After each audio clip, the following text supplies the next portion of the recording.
Hello, welcome to this module on presentation skills as a part of the communication skills course. I am sure we are at a stage where you all will be curious to know about the presentation part. So let's just get started. This module will cover various things which are related to presentation, and when I say presentation I do not mean that it will be only about how to speak in front of people, but actually it starts not only at the stage when you prepare such a presentation, but much more than that. In fact, it starts when you start to think about the presentation and what all do you want to communicate to the end user or the person who is going to listen to you. So with this I think we will be going through the process of creating that particular perfect presentation, so to say. Before I proceed, let me acknowledge the efforts of two important people here, Dr. Kentaro, whom I met during a summer school at Bangalore, and Dr. Prasad, who is a faculty at IIT Guwahati, and I met him during a workshop there. Their presentations have been a source of inspiration for the kind of things I am going to talk to you. Therefore, it is important that I credit their participation here. People often ask me, when you talk about presentation skills, is it about the font and the color and the layout and the images? Well, it is not all of it, but definitely it is some of it. Most of you must be aware of this case study when an Indian origin schoolboy claimed that if the official font of the United States, which is Times Roman right now, is changed to Garamond, then US can save around $400 million for the ink which is used for printing all the papers in the US government. Now there was some importance given to the claim because of the numbers he was trying to say. However, it was rejected simply because of the reason which you can see on screen. The readability of the font Garamond is quite less as compared to Times New Roman. And when you want to communicate something, why do you want to do it? You want to do it because the person who is receiving it should understand what you are saying. So when you choose a font, the basic requirement is the readability. If that is getting compromised, then no other saving in terms of money is going to help you in communication, because you are hampering the communication itself. Same happens when use of color or use of design is also misused. For example, this is an example of a graphic from some data being represented. Probably the MTech and PhD students will definitely relate to it.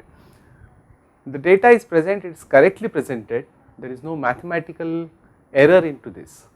What is missing is the clarity, because the person who is reading it is finding it very difficult to figure out what the author or the creator of this image is trying to claim or trying to portray. Similar things can be seen when you talk of color. Badly used colors hardly will have any communication impact, although they will look very jazzy, but ultimately people will not be able to read a thing which you wanted to do that. So it is not about these things, but then these things also make an important contribution in your presentation.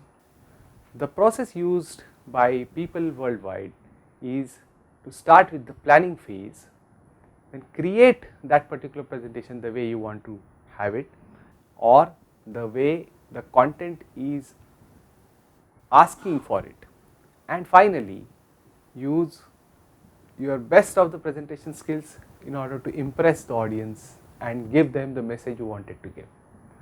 Well, this sounds like a jargon, so let us break it down into the parts of this. Plan phase consists of various tools and methods. Some of them we are going to study during this course, which are brainstorming and organizing.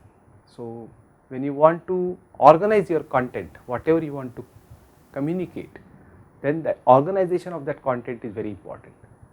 Similarly, execute here does not mean that creating and delivering a presentation. This only talks about the creation part of the presentation, and there we talk about how to have a overall outline of this, which will talk slightly about the flow of the presentation.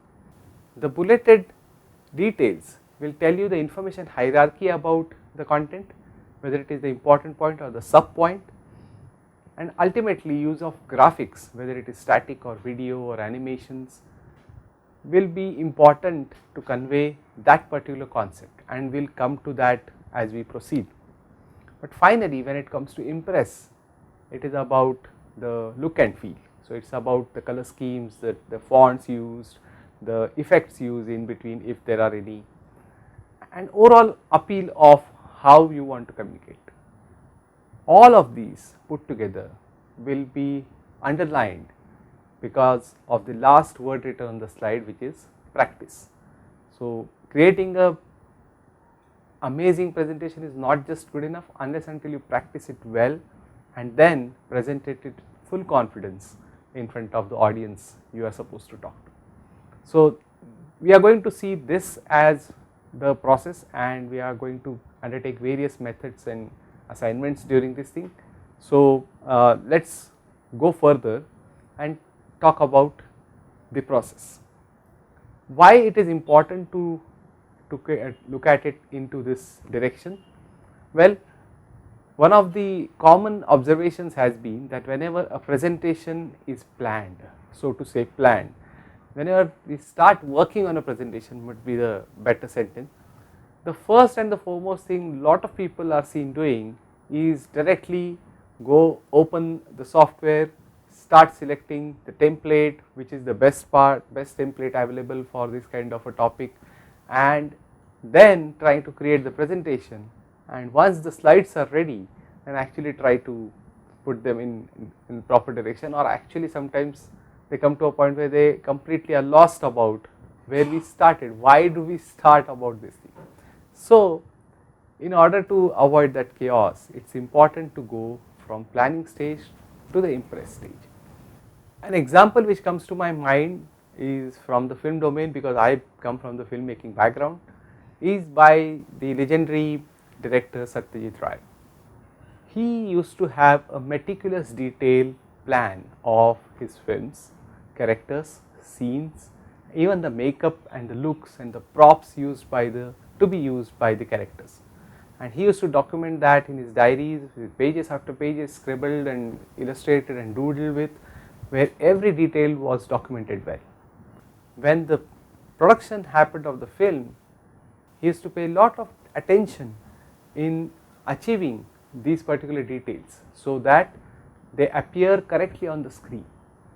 And finally, we used to get a classic like this, which was completely monitored at every stage by the director. And that is what we wanted to try out when we start off on a presentation. Let us now do that and try to see within this module how to plan, execute and impress and create wonderful presentations. We have to create them in an interesting way for the people to watch it, because people, if you ask them normally what are the best things you remember, typically they would be in the form of stories. Everyone loves stories. There is no one such who doesn't love a story. If you can have a cohesive flow in what you are telling, then it becomes a story for the people who are listening to it, and then their attention span or their engagement when you are talking to them is at their maximum levels. So let us try and see how can we create stories from our boring data and observations and reports, how to create that. Let us see. In fact, a typical movie plot should be analyzed to see what is the story. So what is a typical movie plot? Normally it starts with a boy meeting a girl is ignoring the boy, and the boy is not giving up, he is trying to probe the options. The boy has some plots to see if the girl can be attracted towards him, and the plot will work, and finally there is happiness ever after. Well, let us translate these things into a particular concept what was applied in creating these scenes in the film. Well, it's a setup where the introduction of the character happens. There is a conflict where the girl is not looking at the boy, there is a chance that they are not going to meet at all. Then there is a false climax where the boy is trying some methods.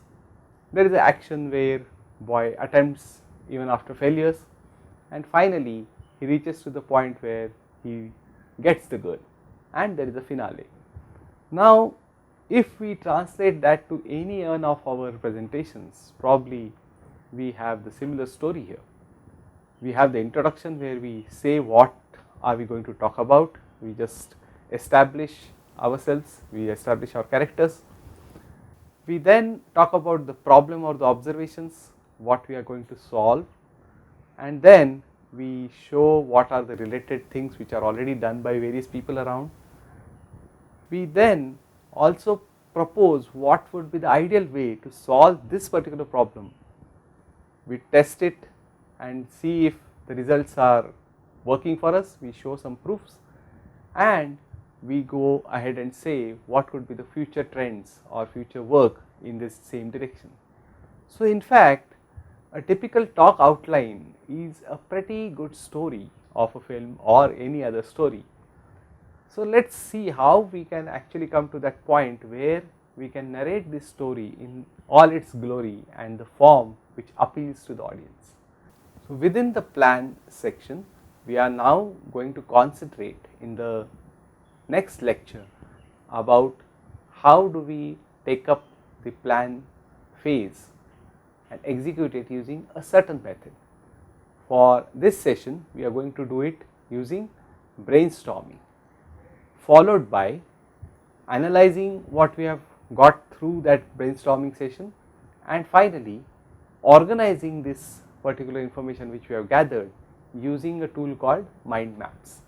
So this is what we are now going to do as an activity. So we look forward for your participation in that. Thank you.